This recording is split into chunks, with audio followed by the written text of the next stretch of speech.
Alright babe, AF1 has a Touareg demo, which is sick, or an RS660, which is whatever, or a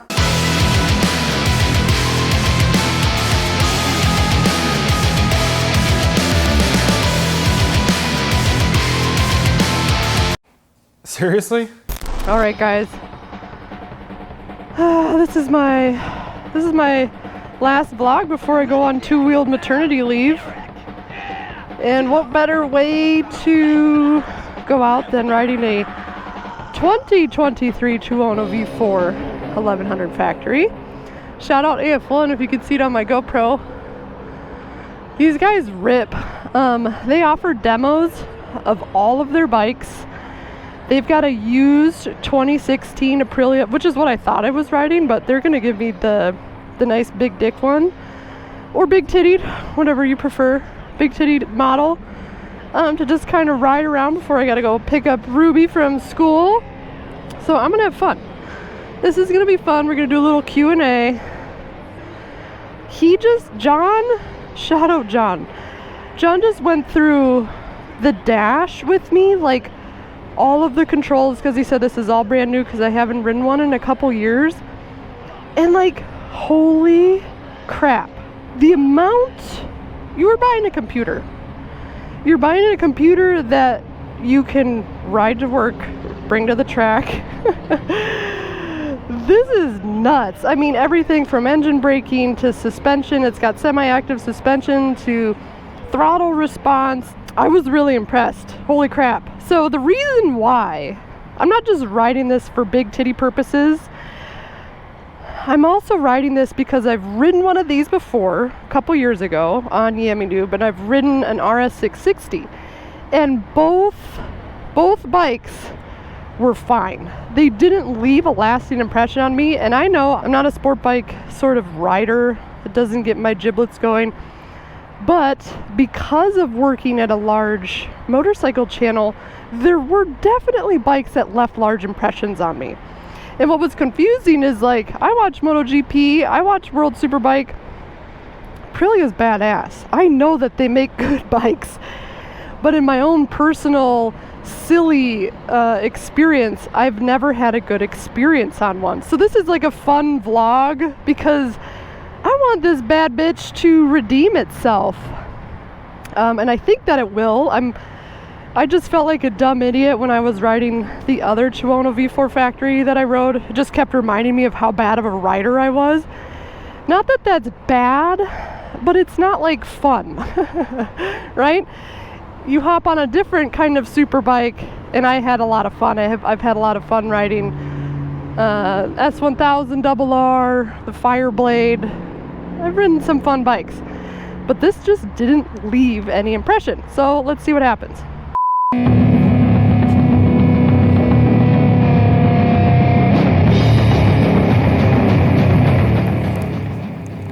does it give your soul a boner?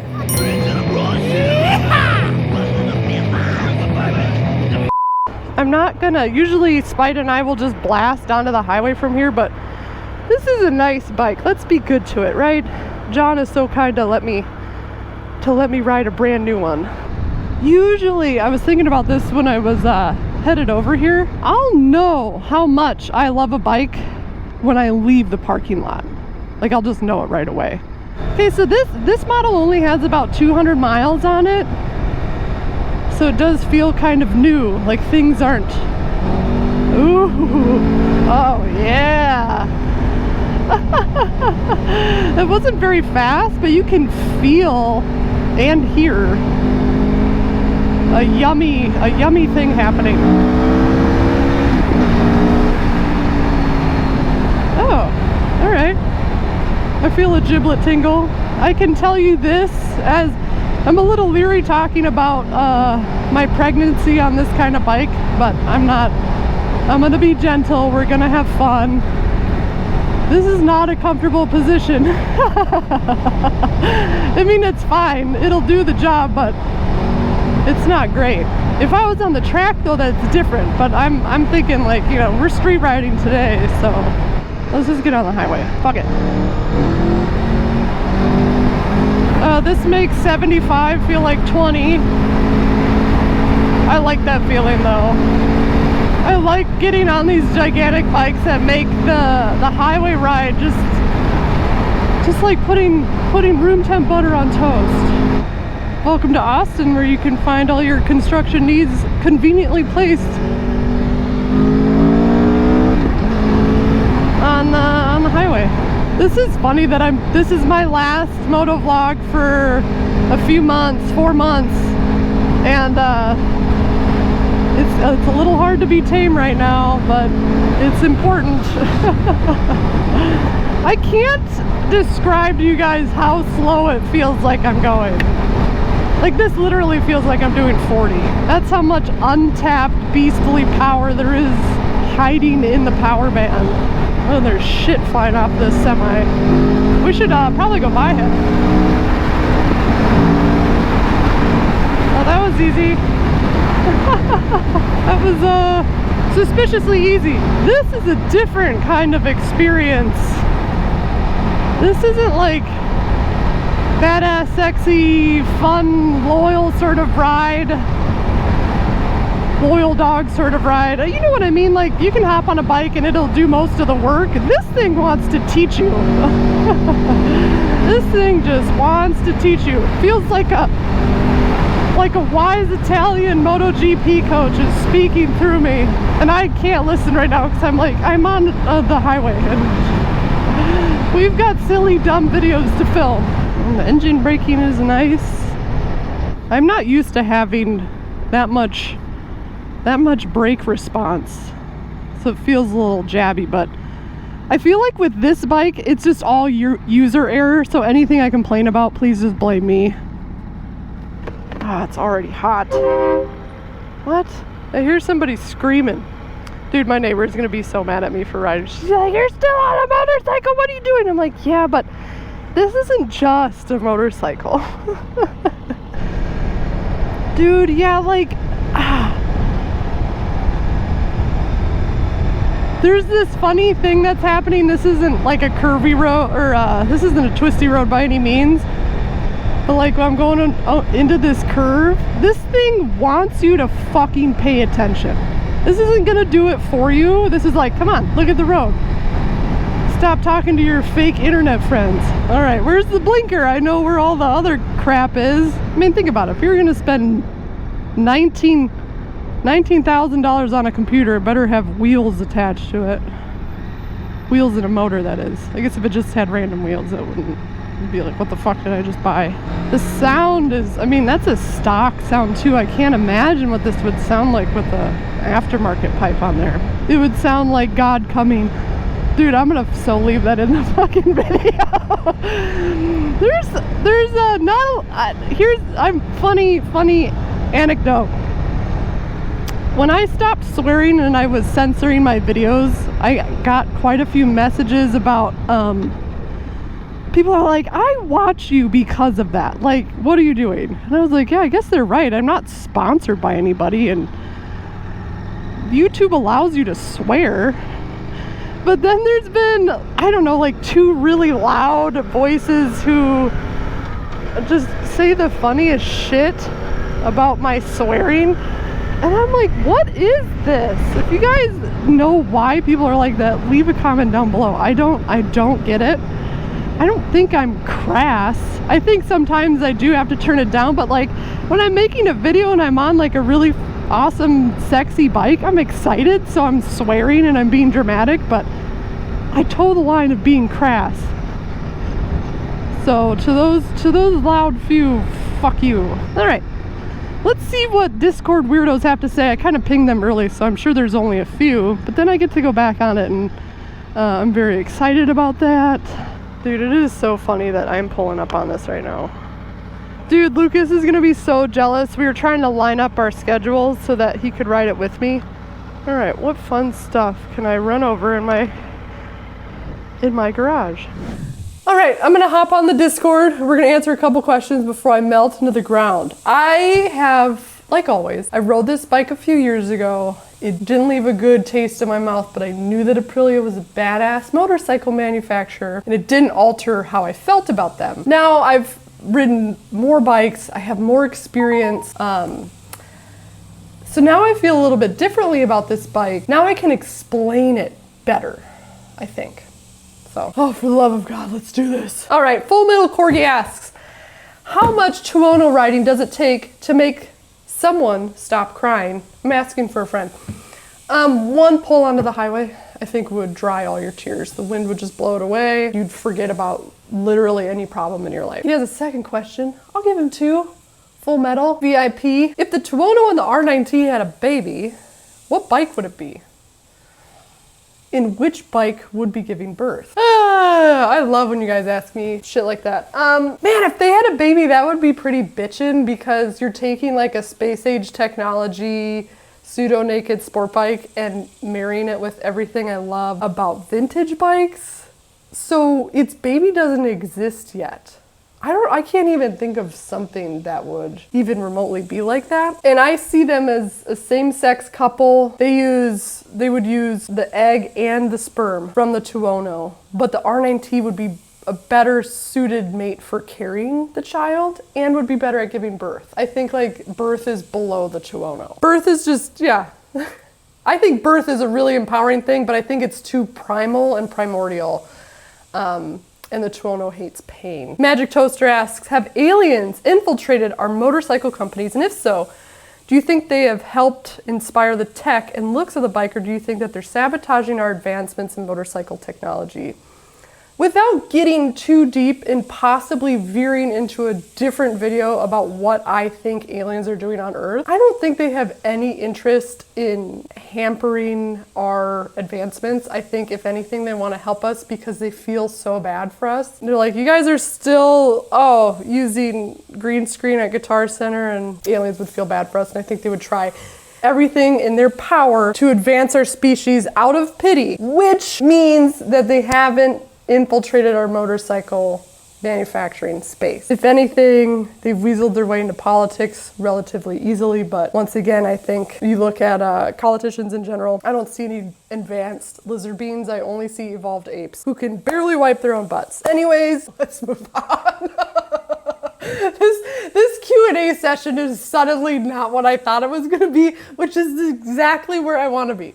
All right, he also asks, if you and Lucas had a motorcycle as a child, which motorcycle would it be? MT10. MT10 is my baby, my child, it came from me.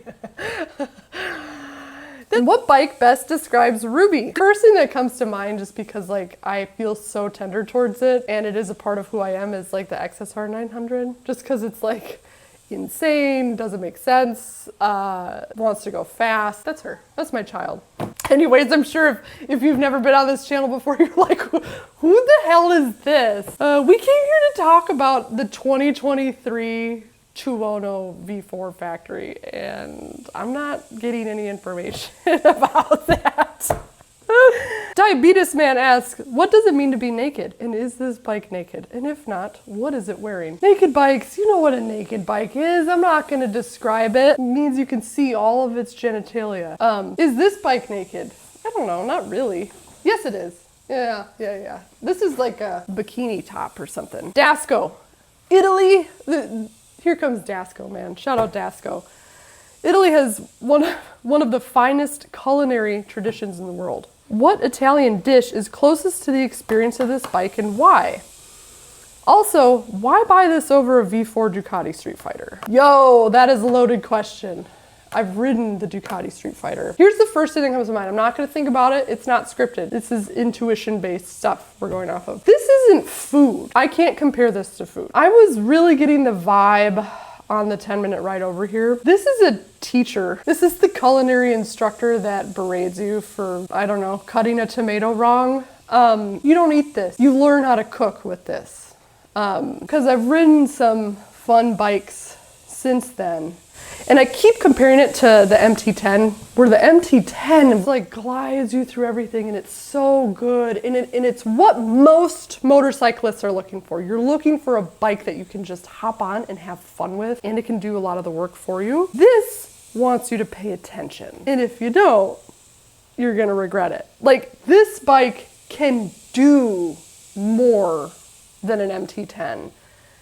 This, I think, just also by its extremely customizable user settings. I mean, you can literally customize every single aspect about this bike. That to me is like, this wants a serious and dedicated rider. This doesn't want somebody who wants to eat a plate of spaghetti and then have a happy full belly. This is somebody who wants to learn. I mean, and that's the difference between the V4 Ducati Street Fighter and this. A Street Fighter can get on and like rip your arms off and have fun and blast around town, and you could be a pretty bad rider. The Tuono lets you know that you're a bad rider. And now that I've been to like Yamaha Champ School and stuff, I can see where, damn, this bike doesn't fuck around. That's a big difference. That's a big difference in riders too. Like if I saw somebody with this, I'm like, damn, are you bringing this to COTA? They'd probably say yes. I'd hope that they'd say yes. There is a niche group of riders who can afford to bring $20,000 motorcycles to COTA. Thanks for the questions, guys. I'm fucking melting. I'm sure I look really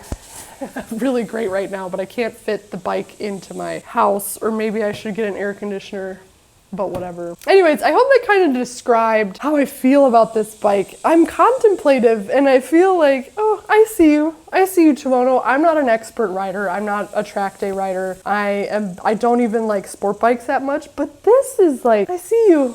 This makes sense. This is a serious bike for a serious person who also, obviously you have fun, you like to have fun, but anyways, I'm gonna ride it back before it is 112 degrees out. Wrap up my thoughts. Thank you AF1, seriously, for letting me ride this. I thought I was just taking out their used bike. I like how I feel right now. It's different. It's not how I anticipated to think about this bike. Oh, I'm kind of sad. This is my last vlog for a while. I don't know, you might see another one. Depends on how these hit the channel. But I'm excited. I sure do like looking at this in my garage. Even though it's not really my jam, you cannot deny how sexy it is. This bike doesn't necessarily give me a boner, but that isn't a bad thing. Sometimes all bikes don't give you boners. Commuter would be bumming on this bike, I'll tell you that, because I'm 5'8", so that's tall for a lady. I can tiptoe it around. It's a pretty easy bike to maneuver. Say if you've got to make U-turns and stuff, or I flipped it around in my garage. That was very easy. But I feel really crouched. It's not super comfortable.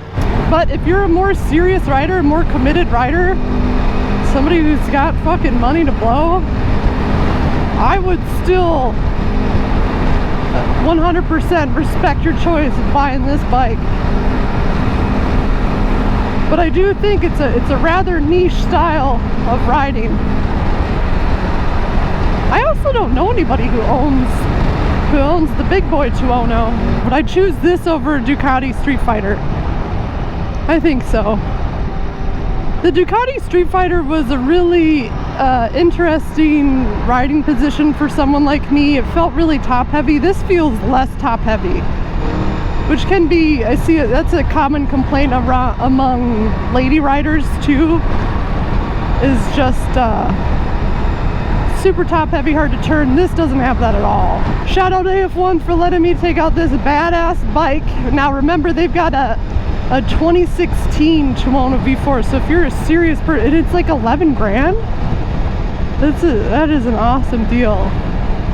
I think it'd be a fun bike to own for a little while, and I think I would 100% pick it over the Ducati Street Fighter, just because I'm not that kind of guy, not that kind of gal.